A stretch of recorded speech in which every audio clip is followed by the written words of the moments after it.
2017 Traverse. Easy.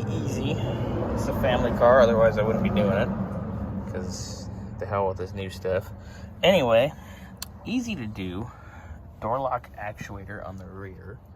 Once you get the door panel off, it's pretty self-explanatory.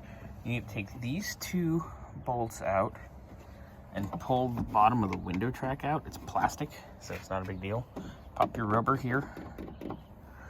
You can undo these two right here. And there's one wire connector. I'll show you on the old one. There, it's on the top. This is bolted like this in the door. So you undo that connector.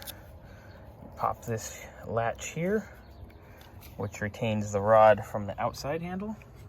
Slide it out. Real easy, self-explanatory other than that. Getting the interior door release cable out, you just need to pull up here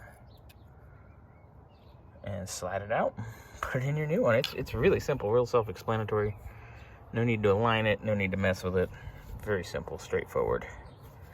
It's actually harder to get the door panel off than to change it out. Unlocked, locked, unlocked, locked, unlocked, locked.